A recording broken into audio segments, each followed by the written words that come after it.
song kind of slaps, Mo. I'm not gonna lie, like that was a good one, and it was probably free. So congrats to whoever made that and didn't get paid from us, because that was for sure open source music. It was pretty good. Oh, how'd you do last night? And not you. How did WynnBET do? You guys win, or did I take you for everything? I have not checked out how we did last night, which is somewhat embarrassing. I think I was doing a bunch of other stuff for the company. I don't know. I think it was a good decision that Washington didn't cover, and they ended up winning the game. I think Alan was telling me that last night when we were drinking a little bit at Twin Peaks, or at the Twin Peaks chilling. But yeah, just the classic win don't cover scenario was probably good for WynnBET. Yeah, I was gonna say a lot of smart people had the plus 4.5, so I'm guessing you guys needed the Giants to maybe cover but not win straight up, which got a little ticklish at the end. But yeah, NFL's here, and we said this like last week. It was week 1. We didn't have a lot to say about the NFL markets because they were stupid markets that had been open for years and years, literally months. You could sit on some of these numbers. They're open forever, so it was hard to talk about. We do have some NFL we'll talk about today. Definitely some college, some interesting moves. Mo is moving up. He's actually started a spreadsheet of interesting moves for the week, and he started to throw stuff my way. Along with, he gave me some FCS power rankings that I'm just going to throw away because I looked. He's going to crush him. You already crushed him. You're like, yeah, everything I seen was terrible. I was like, perfect. All right. Well, I got to realize, like, you gave it to me, and there's no FCS lines out. It's like it's Wednesday. I can't bet any of this yet, so maybe that's what I'm doing this afternoon. I am just spraying the FCS board, but we do have some games to talk about today in the college in the college ranks and in the pros NFL. and a user request. Let's start with college. We'll start with not my alma mater. I could not afford to go to Minnesota, even with in-state tuition rates. Too expensive. Didn't want to live in the Twin Cities. Not a huge fan anymore. It's the only college football game the only college football game I've ever been to was a Wisconsin-Minnesota game. It was like 15 below with wind. Sounds like football to me. Sounds like college football to me. It was, they were like overalls and the coveralls and jackets, and our beers are freezing. But yeah, Minnesota, PJ Fleck being a dick this week, not releasing a depth chart. And then so Colorado has to put out a comedy depth chart to counteract that, which was a good tweet. But beautiful. Right now, like we don't know about the availability of our receiver again for every straight week. And Minnesota coming off a non-cover, right? Yeah. They were a bigger favorite. Kind of got backdoored there a little bit by Miami, Ohio. I think that was the deal. Yeah, it was they had to convert like a long fourth down. Then I think they didn't even convert it. There was like a penalty that got them into like they got a first down and they ended up scoring a touchdown after that. That like destroyed everything Minnesota was worth, laying like 18. But yeah, we opened Colorado, Minnesota -1.5, total 50.5. It's been weird. It's up to 2.5 now, total 48.5. We just, as far as the market's concerned, we've been seeing like a bunch of tug of war, type of deal where, people were laying Colorado 1, 2, up to 2.5. And then anytime it got to 3, people, a lot of guys, found the value in that and bought it back. So, it's laying at 2.5 now. I'm assuming it's going to be around here anyway when it closes. Tough to really consider. Hilarious with the depth chart stuff that's going on there as well. I respect Colorado as much. I personally like Minnesota in a spot like this. Colorado, this is their 3rd home game in a row, and had a tough matchup with Texas A&M. That Aggies barely squeaked by, but I agree with the 3 getting bought back. It's gonna be around 2.5, 2 when this thing closes, in my opinion. So bad case for you if this lands. Like you're not going to get middled on this or anything, are you? No. From what I've seen, the ticket count was about even. Just a little bit more money on Colorado for right now. But I don't think we'll get slammed. We won't get middled in something like this, or it won't be like cataclysmic or anything like that. Yeah, and I guess so. You're saying Colorado gets up to 3, Minnesota plus 3s are just getting gobbled up on the app. 100%. And I just see that throughout the market is just in itself. Anytime I see 3s popping up, they're back to 2.5, -15, something like that. You think it's these people in Arizona? Did you get like a wave of just sharps from Arizona coming in now that you're open there? I think there's so much action going on. We haven't like deciphered who's sharp and who's not, because I mean, like the signups were insane. So it's funny to see like guys could be playing like openers and stuff like that. We wouldn't even know if they were sharp or not because there's just so much coming in. They're just probably just betting just to bet. So yeah, they're just we'll probably go through that. They're just excited to have the app up and like 100%. Betting on something at that point. So exactly. Yeah. And they have down there in Arizona, they got a ranked team. Yeah, these Sun Devils ranked. Arizona, Utah. Correct me if I'm wrong. Utah doesn't have live betting yet. No, not for the next 50 years or so. Yeah, at least 50. I would say minimum 50, if anything. But I feel like is Orrin Hatch still alive? Is he still a senator?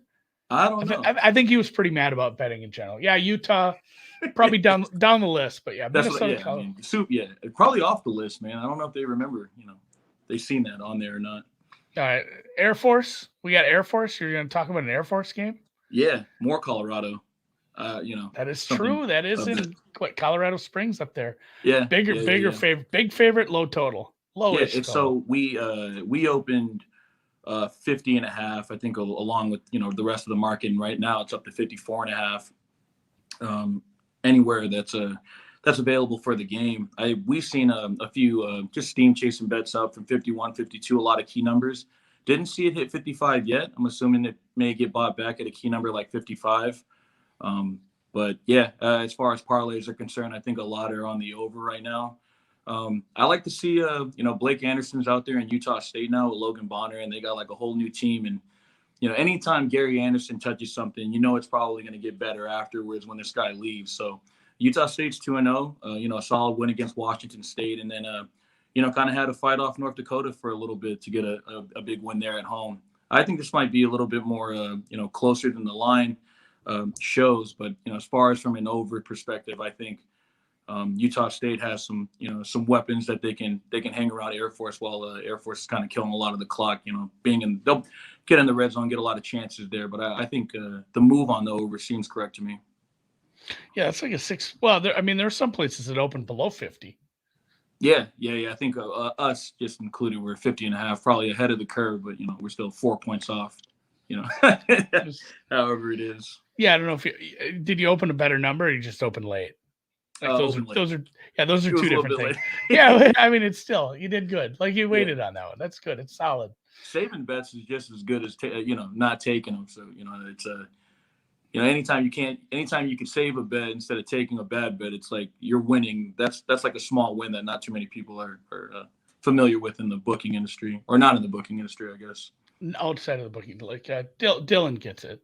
Yeah, he somewhat, a little bit. That guy knows. All right, the Lobos, is that where we're at it?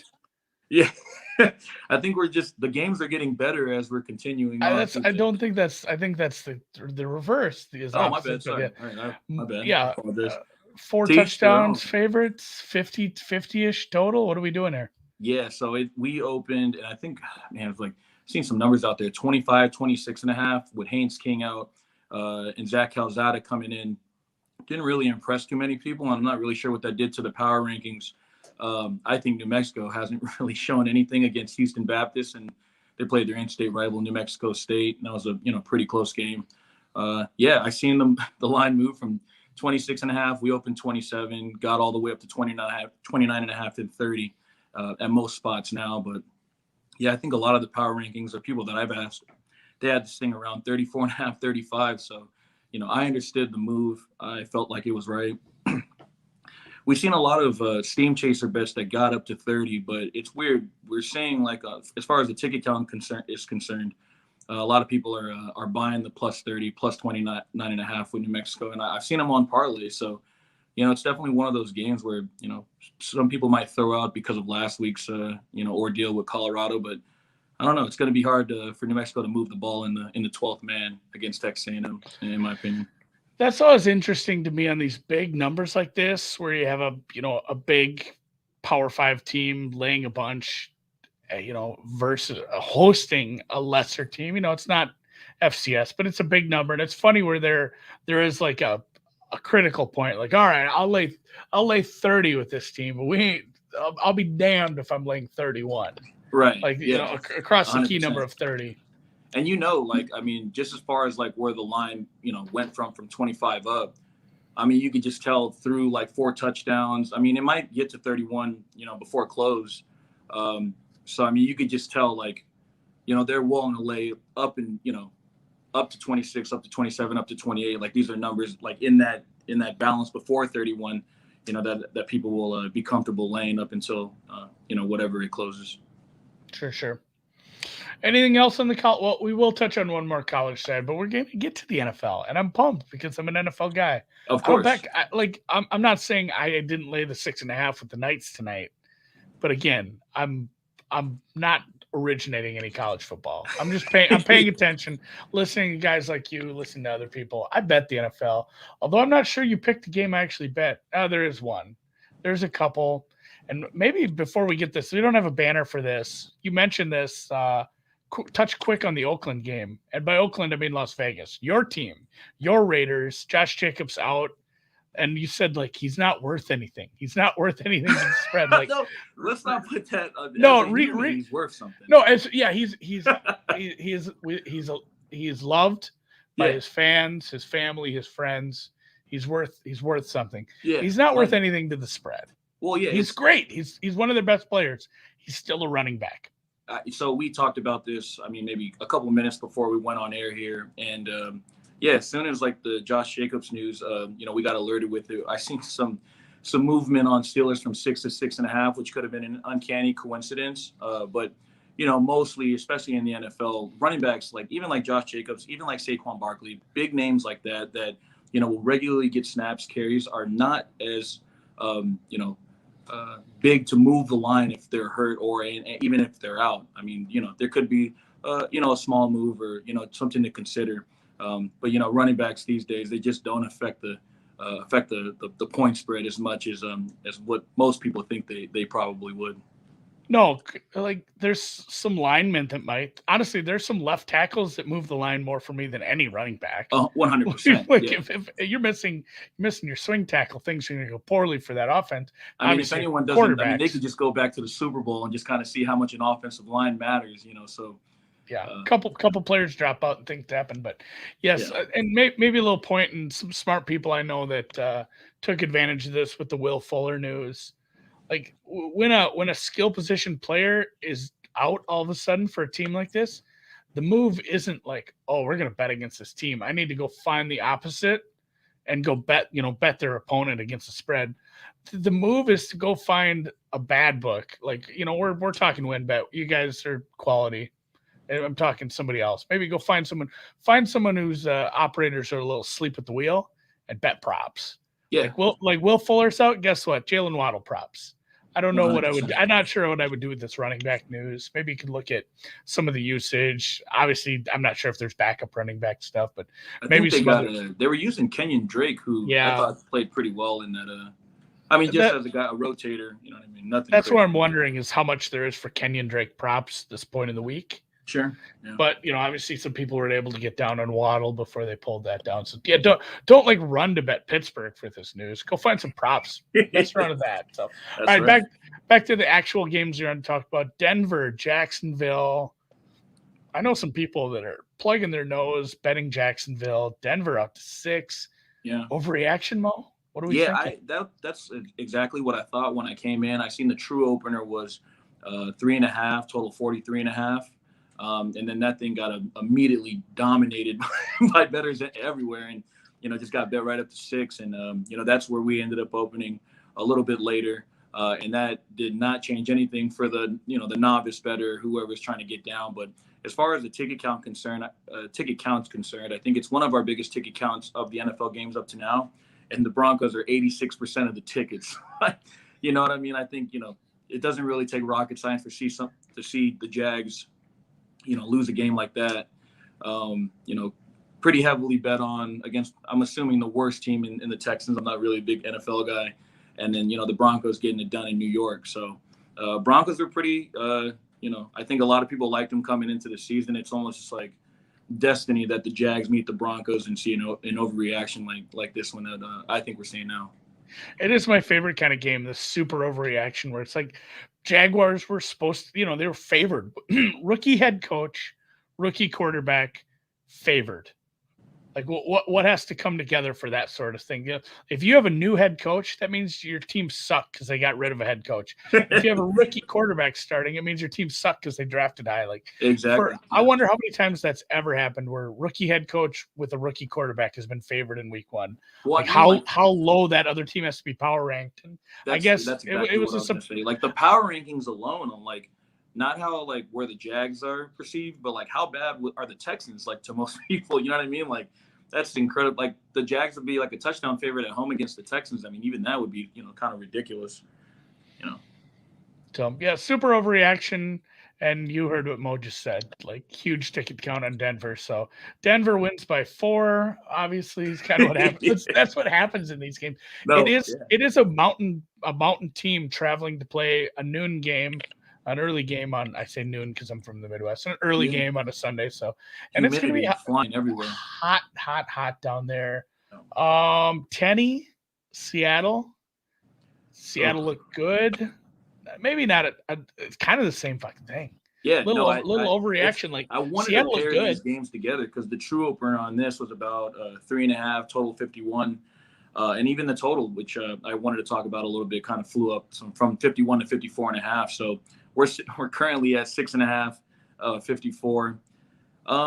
This is a tougher one because the Titans were actually a team that a lot of people liked before that Cardinals game where they gave up like 1 million sacks to Chandler Jones.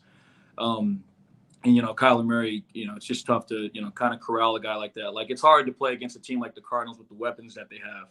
Now they got to step into a deal where they're playing, a team that's, right up there in Seattle. And to see a line move like this, I'm really just waiting on the buyback on Titans at some point.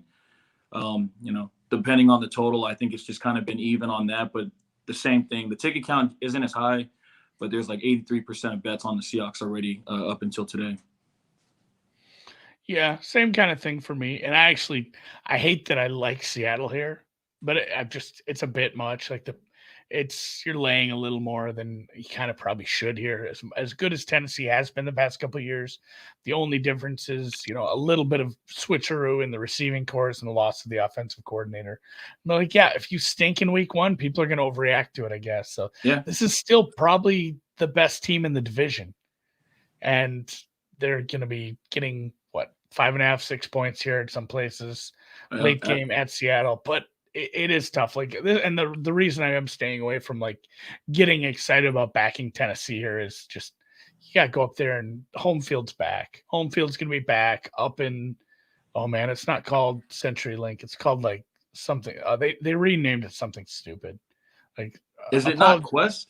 No, they renamed it. Like, again, I can't think of it. Dan will probably post it in the chat here because he knows these things. But I'm terrible. They did rename it, and they do that every few years. And I never remember. And now that company is never going to sponsor me. I'm not a big Seahawks guy, man. I can't. No, it's the coaching has driven me nuts for years with all the talent they have. But definitely getting the stadium full of fans again. It's one of the bigger home field advantages in all of the NFL. Traveling up to the Pacific Northwest, Lumen, the real 12th man, Lumen Field. So yeah, they're going to raise that 12 flag and play at home against fans. Well, Tennessee will be against the fans. Last NFL game was the Patriots, Jets, New England, New York, looking for wins. Really legitimate divisional matchup, I would say. Yeah, what happened last night with the divisional dog with a low total?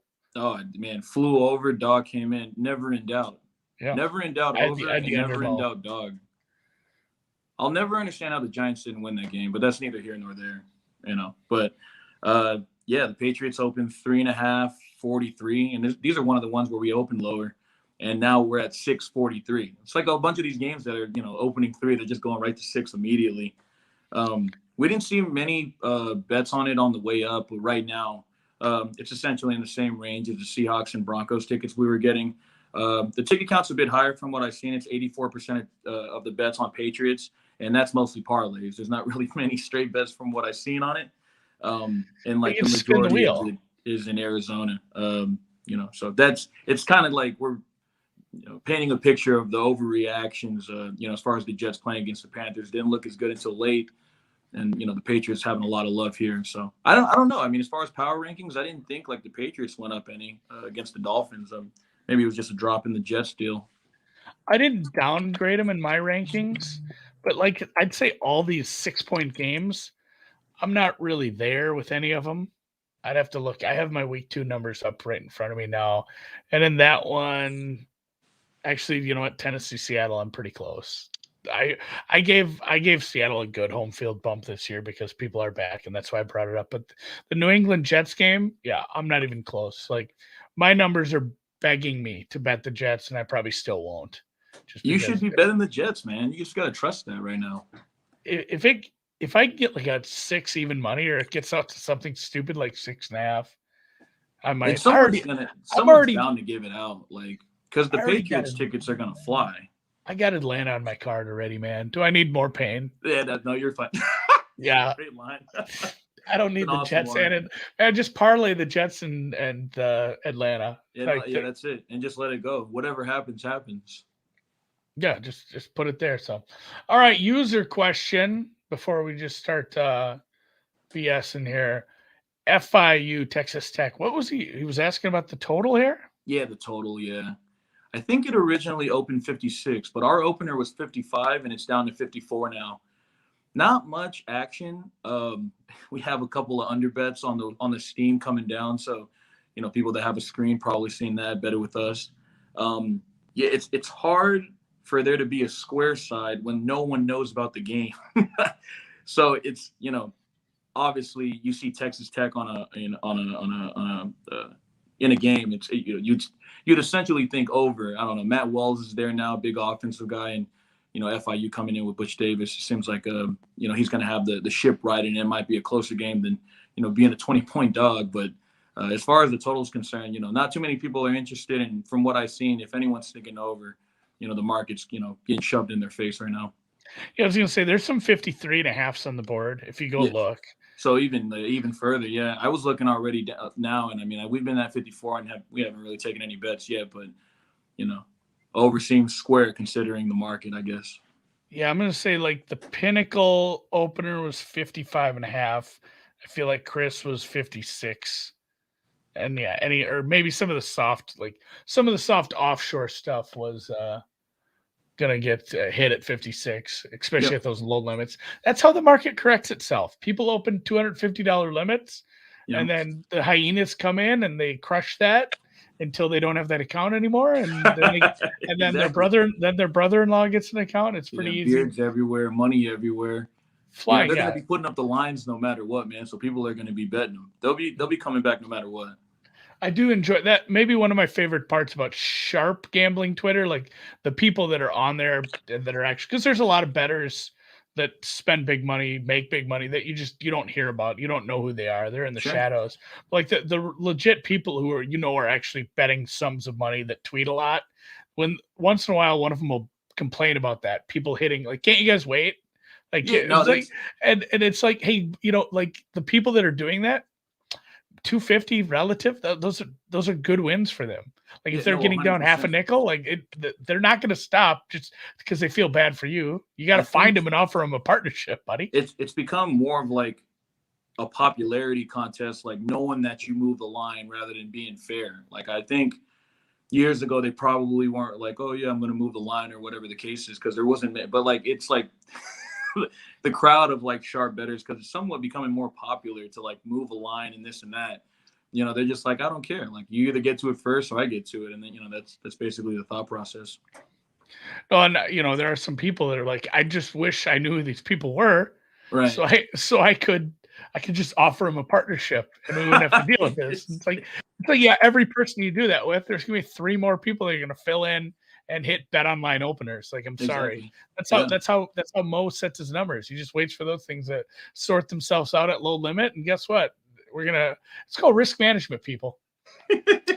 Dan has a question. Who we betting to win the FCS? Man. We'll close this from FCS talk. So it's funny. I had a conversation with Dan.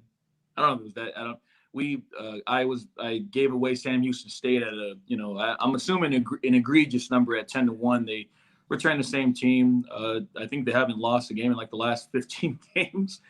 and Delaware, or I think Delaware. Maybe I'm just kind of bugging out about that, but they bet Sam Houston and Delaware like not even 50 minutes to an hour after I talked about it with Dan, and I thought that was pretty hilarious. Someone was watching, maybe heard or seen it, and ended up betting Sam Houston, for the limit. I like Southern Illinois. I don't know. I mean, they had from what I seen last year and the leaps they made, defensively, if you can find them, I think we're the only place with FCS lines in the world from what I've seen. But if you can get Southern Illinois at 10-1 or better than that, I think they're worth a bet. Yeah. Salukis. Oh yeah. Now, I think part of the market too just saw like, oh, South Dakota State has a legit quarterback again. Right. Like they're going to be in the Final Four. You've got some other tough teams. It's going to be a dogfight. Amongst the top Salukis are a dog though. We have South Dakota State, North Dakota State, James Madison, Montana. Those are going to be like, the gatekeepers of the playoffs, so to speak, man. So just between those four teams, people are going to watch Jacksonville State after that win against Florida State. They'll see teams like Furman, Tennessee Chat. I mean, there's a lot of Paladins FCS teams out there, but yeah, that's essentially those four, man. Montana, South Dakota State, North Dakota State, and James Madison. James Madison is my favorite pick as far as the favorites are concerned, but it's kind of easy to give out that. So, Southern Illinois would be something nice. God, and just when will the FBS get their shit straight and start having cooler nicknames instead of everybody being the Bulldogs and the Eagles and the Wildcats? Every Wildcat versus Wildcats. Bears. Yes, Salukis, Jackrabbits, Grizzlies, Bisons, the Bison, the Dukes, the Mocs, the Blue Hens, the Hornets, the Paladins. Like every team you named has a better. Terriers is good too. Yeah, awesome. They're all good. So, all right, if you learned anything today, say thanks to Mo. Hit a thumbs up in the chat. The Tommies, and yes, the main thing is today, and he kind of touched on this with the NFL. There's some overreactions that are happening this week. Chill out. Don't go too crazy with that. Take it easy on all that stuff. And the other one is Patrick Mahomes, no longer at Texas Tech. They are not an automatic over. The market is fine betting them as an under. Take it easy there. If you haven't, and if you have some stuff for next week, hit us up on the Twitter. We'll obviously solicit some stuff midweek, but you can feel free to ask us about a market anytime in the week, and I will make Mo talk about it. He is Motoi Pearson, the WynnBET senior trader in charge of everything. I'm Andy with BetSperts, and you know what? I'll catch you guys Sunday. I'll be all over Twitter on Sunday talking NFL. Tomorrow, I got to take it easy. I'm just going to take it easy, watch a little bit of ball. Just going to check the accounts at the end of the day. I'll be like, my Saturdays are just ridiculous. No sleep, none of that stuff. I don't believe in it. Did you bet anything? Give out one bet. Give out one FCS bet. Montana State -31 against San Diego. That's it. Oh no, I shouldn't have had you. That's one I couldn't place yet. Don't give out the one I'm going to bet. We'll revisit Saturday night. Okay, we'll look into it. So, all right, thanks a lot, Mr. Pearson. We'll hit the music. We'll see you next Friday. All right, brother. Thank you.